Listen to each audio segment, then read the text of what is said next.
अगर आपको ये लगता है कि गोल्ड और सिल्वर ऑलरेडी बुल रन में निकल चुका है आगे और अब आपके पास कोई चांस नहीं है उसमें हिस्सा लेने का, तो मेरे भाई आपको एक नज़र और उस पर डालनी पड़ेगी, क्योंकि जो एक्सपर्ट्स हैं वो बता रहे हैं कि हम इस वक्त मिडिल ऑफ द इनिंग्स में हैं, जो कि पोटेंशियली हमारी फाइनेंशियल हिस्ट्री की सबसे बुल मार्केट हो सकती है। ठीक है, लोग इसको कह रहे हैं एसिमेट्रिक बैट। एसिमेट्रिक बैट का मतलब ये होता है कि जिसमें आपके पास बहुत ज़्यादा अपवर्ड अपॉर्चुनिटी हो और बहुत कम डाउनवर्ड अपॉर्चुनिटी या रिस्क हो उसके अंदर। ठीक है, तो ये कहते हैं एसिमेट्रिक बैट को। अच्छा, अब हो क्या रहा है गोल्ड और सिल्वर मार्केट में इस वक्त, हम इस वीडियो में इस पे बात करेंगे। तो without further due let's go. देखें, हमने प्रीशियस मेटल्स की बहुत सारी बुल साइकिल्स देखी हैं। ठीक है, हमने 1970s में देखी, हमने 1980s में देखी, और 2011 में जो एक बिग स्पाइक आई थी हमने उसको भी देखा। लेकिन इस वक्त जो हो रहा है वो थोड़ा सा डिफरेंट है पिछली बुल साइकिल के हवाले से। वो क्यों? वो इसलिए क्योंकि ये कोई एक कंट्री की बात नहीं हो रही कि भाई अर्जेंटीना की करेंसी जो है वो कोलैप्स कर गई, या लेबनान की करेंसी कोलैप्स कर गई, या श्रीलंका की या टर्की की करेंसी कोलैप्स कर गई, तो जिसकी वजह से गोल्ड की बाइंग शुरू हो जाती है। लेकिन इस बार इट इज़ ग्लोबल, क्योंकि जो यूएस डॉलर है, जो कि दुनिया की रिज़र्व करेंसी के तौर पे इस वक्त माना जाता है, वो वीक हो रहा है कंपैरेटिवली। उसको जांचने का एक इंडेक्स है, उसको हम कहते हैं DXY।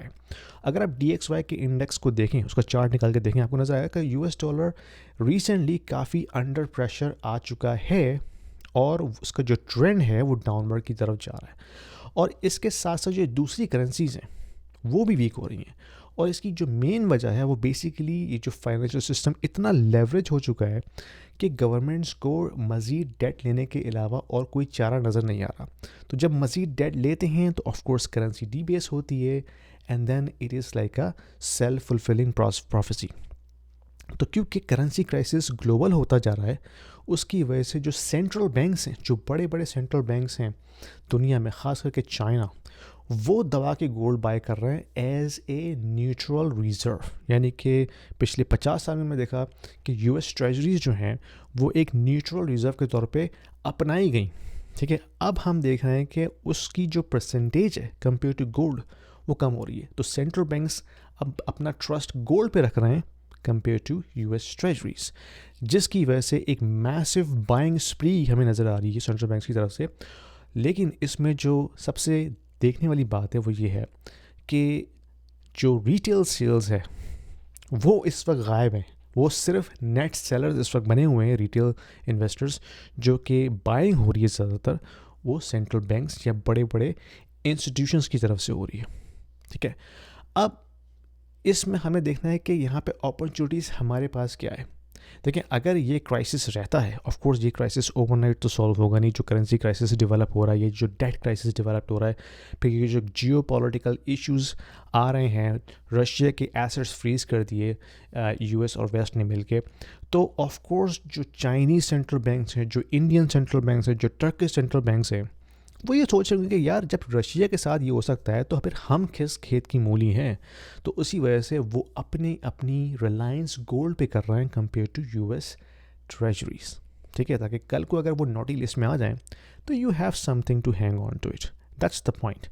अच्छा, अब सिल्वर मार्केट में क्या हो रहा है? सिल्वर को अक्सर कहते हैं कि गोल्ड का यंगर कज़न। अब सिल्वर मार्केट भी एक तरह से बुल साइकिल में आ चुकी है। अगर आप ग्राफ्स देखें तो आपको नज़र आएगा कि सिल्वर और गोल्ड ऑलमोस्ट एक साथ रैली करते हैं। ठीक है, रिसेंटली हमने देखा कि गोल्ड और सिल्वर में काफ़ी डिफरेंस आ गया in terms of price movement, लेकिन ट्रेंड वाइज हमने देखा है कि ओवरऑल गोल्ड और सिल्वर साथ साथ मूव करते हैं, और सिल्वर बेसिकली फॉलो करता है गोल्ड को। यानी कि पहले ऑफ कोर्स मोमेंटम गोल्ड में जाता है, देन जो बकिया मोमेंटम आता है पीछे से वो सिल्वर में जाता है। ये हिस्टोरिकली हमें नज़र आया। आपके पास स्क्रीन पे चार्ट्स आ रहे हैं, आप देख सकते हैं इसको। अच्छा, सिल्वर की क्यों जो मेन पॉइंट्स हैं वो क्या हैं? वो बेसिकली एक तो बहुत छोटी मार्केट है। सिल्वर की जो मार्केट कैपिटलाइजेशन है वो fraction of the size of gold है। ठीक है, तो अगर इतनी छोटी मार्केट हो ना, जो कहते हैं लो फ्लोट, तो उसको मूव करने के लिए आपको बहुत ज़्यादा अमाउंट में कैपिटल नहीं चाहिए होता। थोड़ा सा भी कैपिटल पुश हो जाए तो प्राइस हाइक हो जाएगी। ठीक है, इसके अलावा इंडस्ट्रियल यूज़ सिल्वर का बहुत ज़्यादा है, और तकरीबन 70% जो सिल्वर की डिमांड है वो इंडस्ट्रीज से आती है, जिसमें सोलर पैनल्स हो गए, ईवीज़ हैं, ऑफ कोर्स बैटरीज हैं, इलेक्ट्रॉनिक्स हैं, इन सब में सिल्वर यूज़ होता है, ऑटोमोबाइल में यूज़ होता है। तो और दूसरी बात ये कि बरक्स गोल्ड के ज़्यादातर सिल्वर जो है वो थ्रोन अवे होता है, क्योंकि जब चीज़ें ख़राब होती हैं, रिसाइकिल होती हैं, तो जो उसमें जो सिल्वर यूज़ होता है that is thrown away, not recycle like gold. तो एक स्ट्रक्चरल सप्लाई डेफिसिट रहता है सिल्वर मार्केट के अंदर। इसके अलावा रिसेंटली हमने देखा कि जो सिल्वर की जो इन्वेंट्रीज़ हैं वो खाली हो रही हैं, क्योंकि ज़्यादातर बाइंग हो रही है ETFs के थ्रू। तो ETFs में इतना इन्फ्लो आ रहा है, तो जो एक्स्ट्रा डिमांड आई है आउटसाइड ऑफ इंडस्ट्रीज़, वो जो सिल्वर की एग्जिस्टिंग सप्लाई है उसको ड्राई आउट कर रही है। और आखिर में मैं आपको बताऊंगा कि जो गोल्ड टू सिल्वर रेशो अक्सर लोग इसको यूज़ करते हैं, चार्ट पे आपको नज़र आ रहा होगा स्क्रीन के ऊपर, वो ये बताता है कि भाई ओवरऑल हिस्टोरिकली वो अराउंड 30-40 के आसपास मूव करता है। इस वक्त वो काफ़ी ऊपर है, और जब कभी भी इतना ऊपर जाता है gold to silver ratio, that means, ठीक है, ये चार्ट बताता है कि भाई आपको कितने आउंसेस ऑफ सिल्वर चाहिए to buy 1 ounce of gold. That's a simple way to define this. तो अगर वो इतना ऊपर चले जाए, इसका मतलब ये है कि सिल्वर जो है वो अंडर प्राइस है compare to gold, and at some point silver will catch up. ये हिस्ट्री रिपीट होती रही है पिछले कई हज़ार सालों में।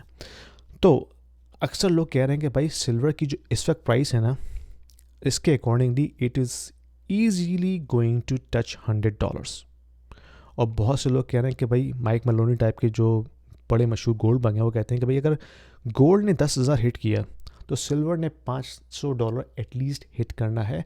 That is the correlation between gold and silver. और ऑफ कोर्स ये कोई कल तो नहीं हो जाएगा, इट विल टेक टाइम। ये एक लॉन्ग टर्म साइकिल है जो हमारे सामने प्ले आउट होती हुई नज़र आ रही है। अब गोल्ड जो है भाई वो कोई शाइनी रॉक तो है नहीं, ज़्यादा सिंपल सा, वो एक तरह का इंडिकेशन है, एक बैरोमीटर है ऑफ फियर। वो ये बता रहा है कि भाई इंस्टीट्यूशन जो हैं वो दबा के कैपिटल रोटेट कर रहे हैं गोल्ड और सिल्वर के अंदर, ठीक है, ट्रेजरी से हटा के, जो पेपर मनी है उससे हटा के हार्ड एसेट्स में जा रहे हैं। और बहुत से बैंक्स अपनी अपनी जो ट्रेजरी होल्डिंग्स हैं उनको रिड्यूस कर रहे हैं in order to increase the exposure into hard assets. और फोरकास्ट बता रही है कि भाई गोल्ड इस वक्त 3900 के अराउंड तो ट्रेड कर रहा है, आज की जो न्यूज़ उसके मुताबिक। तो 4000 तो बहुत जल्दी हिट कर लेगा, हो सकता है नेक्स्ट वीक कर ले। और नेक्स्ट ईयर की फोरकास्ट है कि 4500 के अराउंड गोल्ड हिट करेगा। और अनलेस कोई हमें रिसेशन नज़र नहीं आता, कोई लिक्विडिटी इवेंट नहीं होता, तो gold is going to go up like this, ठीक है। जब कभी भी कोई लिक्विडिटी इवेंट होता है, जैसे कि 2008 में हुआ था या मार्च 2020 में हुआ था, तो ऑफ कोर्स हर चीज़ नीचे जाती है और ये प्रेशियस मेटल्स भी नीचे जाएंगे। लेकिन जब कभी भी इस तरह की सिचुएशन होती है तो फेडरल रिजर्व इंटरवीन करता है, इंजेक्ट करता है कैपिटल QE के ज़रिए, and then those assets including gold and silver will skyrocket. That has been the history so far. और हमने ये देखा है कि हिस्टोरिकली एटलीस्ट लास्ट 25 ईयर्स के अंदर गोल्ड वेस्ट से उठ के ईस्ट में शिफ्ट हुआ है, ठीक है। चाइना दबा के बाय कर रहा है, इंडिया दबा के बाय कर रहा है, लेकिन वेस्टर्न कंट्रीज़ उसको सेल कर रहे हैं, ऑफलोड कर रहे हैं। एटलीस्ट इन दी यूरोप और कनाडा में तो कोई गोल्ड है ही नहीं भाई। कैनेडियन सेंट्रल बैंक ने तो 2016 में सारा का सारा गोल्ड बेच दिया था। मतलब इतने बड़े अहमक हैं ये लोग, आप अंदाज़ा लगा सकते हैं। तो it is not just financial thing, it's a moral thing as well. वो क्यों? क्योंकि जब करेंसी डिबेस होती है ना, तो साथ ही साथ वहाँ पे सोसाइटल इश्यूज शुरू हो जाते हैं, अनजस्ट क्राइम शुरू हो जाते हैं, तरह तरह के क्राइसिस शुरू हो जाते हैं। तो आपकी जो सोसाइटी है ना ओवरऑल वो फॉल करती है, क्योंकि वेल्थ गैप बड़ा हो जाता है, ट्रस्ट इरोड हो जाता है, इंस्टेबिलिटी ग्रो होती है। तो जो प्रेशियस मेटल्स हैं ना सिर्फ ये इन्फ्लेशन को अगेंस्ट हेज करते हैं, it is also hedge against uncertainty, ठीक है। तो बड़े कहते हैं, बड़े बड़े लोग, मैं तो नहीं, मैं तो छोटा सा आदमी हूँ, बड़े कहते हैं कि भाई आपकी वेल्थ का एक्सपोजर प्रीशियस मेटल्स में कुछ ना कुछ होना चाहिए, एटलीस्ट गोल्ड में हो या सिल्वर में हो। कुछ लोग प्लैटिनम में भी करते हैं, कुछ लोग डायमंड में भी करते हैं, लेकिन gold and silver are the main market mover so far. अच्छा, आप समझ रहे होंगे कि यार यह बंदा बड़ी कॉम्प्लेक्स बातें करता है यार, it's so overwhelming, gold versus silver, supply deficit, global liquidity. I agree, it's a lot. इसी वजह से मैं लोगों को 1-to-1 कोचिंग भी करता हूँ, ठीक है, जिसमें हम बैठ के पर्सनल लेवल के ऊपर बात करते हैं कि भाई आपकी गोल क्या है, आपकी एज क्या है, आपका टारगेट क्या है, then we can define your strategy and road map and then we will work together. अगर आप इंटरेस्टेड हैं, लिंक आपको मिल जाएगा डिस्क्रिप्शन में, मुझसे आप 1-to-1 कॉल कर सकते हैं। एनीवे, तो अब नेक्स्ट क्या होने वाला है? नेक्स्ट ये होगा कि भाई गोल्ड ऑलरेडी रिकॉर्ड ब्रेक कर रहा है, ठीक है, सिल्वर अभी जस्ट स्टार्ट हो रहा है, even though it has moved a lot, लेकिन हिस्टोरिकली अगर हम देखें गोल्ड टू सिल्वर रेशियो के मुताबिक, तो सिल्वर ने अभी कैचअप करना शुरू किया है। तो उसका जो पैराबोलिक मूव है still yet to come. Central banks दबा के बाय कर रहे हैं गोल्ड, रिटेल अभी तक उसमें नहीं आया है, तो दैट इज़ समथिंग काम बिफोर द स्टॉर्म, ठीक है। तो और गोल्ड टू सिल्वर रेशियो से बताया, वो अगर थोड़ा सा भी नॉर्मलाइज हो जाता है एज पर हिस्ट्री, तो सिल्वर ने जो है ना ठीक ठाक रन दिखाना है। Again this is all theory, this is all for educational purposes, मैं कोई फाइनेंशियल एडवाइस नहीं दे रहा बिल्कुल भी, ठीक है। तो आपको गोल्ड बग होने की ज़रूरत नहीं है इस तमाम सिचुएशन को समझने के लिए। These are very very clear science. और प्रीशियस मेटल्स जो हैं वो एक तरह से इन्फ्लेशन एंड अनसर्टेनिटी हेज के तौर पे सामने आया, स्पेशली जब आपके पास स्टिकी इन्फ्लेशन हो, 3% के अराउंड इन्फ्लेशन यूएस में मूव कर रही है, करेंसीज वीक हो रही हैं, डेट बढ़ रहा है, और फिर ग्लोबल पावर का जो बैलेंस है वो शिफ्ट हो रहा है। तो इन सिचुएशन में hard assets I think should perform. This is my own opinion, और जो एक्सपर्ट्स हैं वो भी कह रहे हैं। एनीवे, क्वेश्चन ये है कि क्या आप अपने आप को क्राउड से पहले पोजीशन करेंगे इस गेम में, या आप सिर्फ ऐसे ही बैठ कर देखते रहेंगे। एनीवे, अपने ख्यालात का इज़हार कीजिए कमेंट्स में डाल के। अगर पसंद आई वीडियो शेयर कीजिए, लाइक कीजिए और सब्सक्राइब जरूर कीजिएगा। Thank you.